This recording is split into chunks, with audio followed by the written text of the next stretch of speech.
नमस्कार. VAJ academy YouTube चॅनलवर आपलं सहर्ष स्वागत आहे. या व्हिडिओमध्ये आपण जिल्हा व सत्र न्यायालयामध्ये शिपाई पदासाठी ज्या मुलाखती सुरू आहेत, तर त्यापैकी 2 जिल्ह्यांमध्ये म्हणजे 2 जिल्ह्यांच्या जिल्हा व सत्र न्यायालयामध्ये शिपाई पदासाठी झालेल्या इंटरव्ह्यूमध्ये विचारलेले जे प्रश्न आहेत, ते मला विद्यार्थ्यांनी पाठवलेले आहेत. तर सर्व त्याच प्रश्नांची माहिती आपण या व्हिडिओमध्ये पाहणार आहोत. तर सर्वप्रथम ज्या विद्यार्थ्यांनी मला हे प्रश्न पाठवले त्यांचा मनापासून आभारी आहे. आणि तुमचीसुद्धा मुलाखत झाल्यानंतर तुम्ही 88 06 06 86 18 हा जो व्हॉट्सअपचा नंबर आहे, या व्हॉट्सअपच्या नंबरवर तुम्हाला विचारलेले प्रश्न पाठवा. जर तुम्हाला GMC.D ई बुक विकत घ्यायचा असेल तर प्ले स्टोअरवरून VAJ अकॅडमी ॲप डाउनलोड करा आणि GMC.D ई बुक विकत घ्या. याच्यामध्ये सामान्य ज्ञान, मराठी व्याकरण, इंग्लिश ग्रामर, बौद्धिक चाचणी यांची व्यवस्थित माहिती दिलेली आहे आणि IBPS पॅटर्ननुसार हे ई बुक आहे.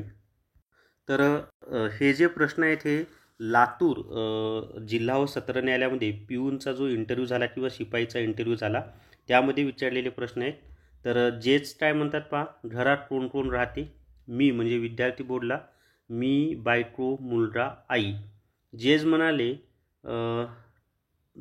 काय करतो सध्या? तर मी म्हणालो स्पर्धा परीक्षांचा अभ्यास. त्यानंतर जेज म्हणाले घर कसं चालतं, कारण त्यांचं लग्न झालेलं आहे, त्यांना मूल आहे, तर हा प्रश्न विचारणं साहजिक आहे. तर मी म्हणालो कपड्याच्या दुकानात सेल्समॅन आहे. जेज म्हणाले इथे नोकरी लागल्यावर वजन उचलायचे असते. मी म्हणालो हो सर, दुकानात पण मी कपड्याचे गट्टे उचलतो. म्हणजे त्यांनी त्याचं म्हणजे जेज म्हणले की जेव्हा जिल्हा व सत्र न्यायालयामध्ये नोकरी लागेल तेव्हा तुम्हाला वजन उचलावं लागतं. तर त्यांनी सांगितलं हो सर, आत्ता पण मी वजन उचलतो. कशाचं? तर कपड्याचे जे गठ्ठे असतात ते. त्याच्यानंतर जेज म्हणाले येथे लागल्यावर पोछा मारावा लागतो. पोछा म्हणजे फरशी पुसणे वगैरे. तर यांनी उत्तर दिलं विद्यार्थ्यांनी हो मॅडम, म्हणजे त्या जेज मॅडम असतील, हो मॅडम, मी पण दुकानात हे काम करतो. म्हणजे सध्या जिथं ते सेल्समॅन म्हणून काम करतात तिथे पण ते पोछा मारावा लागतो असं त्यांनी उत्तर दिलं. जेज म्हणाले शिपाई काम सांगा. तर यांनी आता हे पहा, शिपाईचं काम सांगा हा प्रश्न कॉमन आहे बरं का, आणि याचं उत्तर मी तुम्हाला ऑलरेडी खूप व्हिडिओमध्ये दिलेलं आहे. आधीचे सगळे व्हिडिओ पाहून घ्या, ते कुठं मिळतील? तर VAJ अकॅडमीचं जे आपलं ॲप आहे, VAJ अकॅडमी हे जे यूट्यूब चॅनल आहे त्यामध्ये कोर्ट भरतीची प्लेलिस्ट ओपन करा, तिथं मिळतील. तर यांनी सांगितलेलं आहे साहेबांनी सांगितलेले कामाचे पालन करणे, साहेबाचे चहा पाणी व्यवस्था करणे, फाईल ने आण करणे. आता याच्यासोबत यांनी अजून साफसफाई करणे, त्याच्यानंतर स्वच्छता ठेवणे, पुकारा देणे हे पण सांगायला पाहिजे होतं. आणि न्यायाधीशांच्या घरची कामंसुद्धा हे पण उल्लेख करायला पाहिजे होता. मी ऑलरेडी ते सांगितलेलं आहे. त्यानंतर जेजने विचारलं शिक्षण काय झाले? तर मी म्हणजे विद्यार्थ्यांनी उत्तर दिलं B.Com झालेलं आहे. तर अशा पद्धतीने त्यांचा लातूर जिल्हा व सत्र न्यायालयामध्ये शिपाई पदासाठी इंटरव्ह्यू झाला. त्याचे हे प्रश्न आणि उत्तरं. आता आपण अजून एका जिल्ह्यामध्ये विचारलेल्या प्रश्नांची माहिती ती पाहूया. तर या ठिकाणी पहा मुलाखतीचे प्रश्न. पहिला प्रश्न शिक्षण काय झाले? मग त्यांचं जे शिक्षण झालं ते त्यांनी उत्तर दिलं असणार. फायनान्शियल FY म्हणजे फायनान्शियल इयर 2024-25 साठीचे इन्कम टॅक्स माहीत आहे का? म्हणजे इन्कम टॅक्सचे जे स्लॉट असतात त्याची माहिती आहे का असं विचारलं. मे बी यांचं शिक्षण या इन्कम टॅक्सशी संबंधित झालेलं असेल म्हणून त्यावर प्रश्न आले.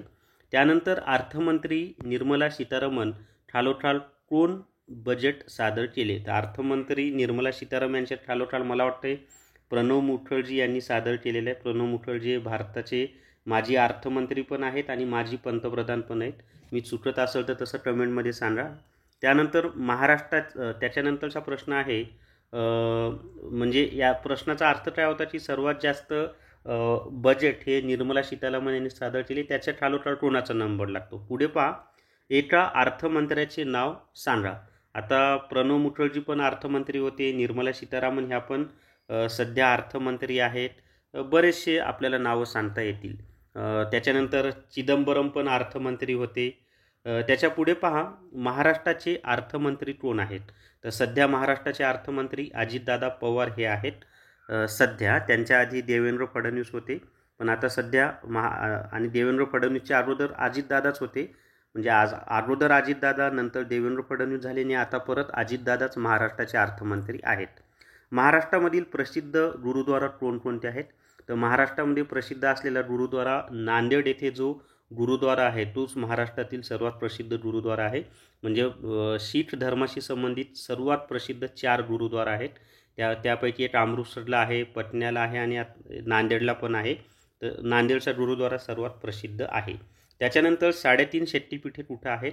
तर 3.5 शक्तिपीठे ही देवीशी संबंधित आहेत आणि ती एक आहे म्हणजे नांदेड जिल्ह्यातील माहूर या ठिकाणी पूर्ण शक्तिपीठ आहे. त्यानंतर धाराशिव जिल्ह्यातील तुळजापूर या ठिकाणी पूर्ण शक्तिपीठ आहे. हे दोन्ही मराठवाड्यात आहेत. त्याच्यानंतर कोल्हापूर या ठिकाणी श्री महालक्ष्मी हे पूर्ण शक्तिपीठ आहे आणि नाशिक जिल्ह्यातील सप्तशृंगी या ठिकाणी अर्ध शक्तिपीठ आहे. असे ते 3.5 शक्तिपीठ आहेत. त्याच्या पुढे पहा, इन्कम टॅक्स स्लॅबनुसार ओल्ड इथं रेजिमची न्यू रेजिम फायद्याचे, म्हणजे त्याच्यामध्ये एक जुनी इन्कम टॅक्स भरण्याची सिस्टीम आणि नवीन, तर कोणती फायद्याची असं त्यांनी विचारलेलं आहे. त्यानंतर बँकिंगमध्ये CTS काय असते हा एक प्रश्न त्यांनी विचारला. आता तुम्हाला वाटेल हे अर्थशास्त्राशी संबंधित प्रश्न का विचारले, तर पहिला जो प्रश्न होता शिक्षण काय झाले, तर त्यांचं शिक्षण हे म्हणजे अर्थशास्त्राशी संबंधित असणार, म्हणून त्यांना हे सगळे प्रश्न त्यांनी विचारलेले आहेत.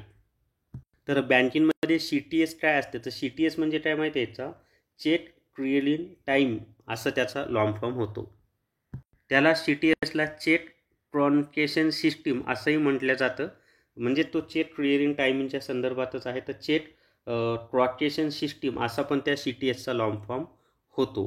तर अशा पद्धतीने हे 9 प्रश्न त्या विद्यार्थ्यांना विचारले होते. तर या दोन्ही विद्यार्थ्यांचा मी मनापासून आभारी आहे.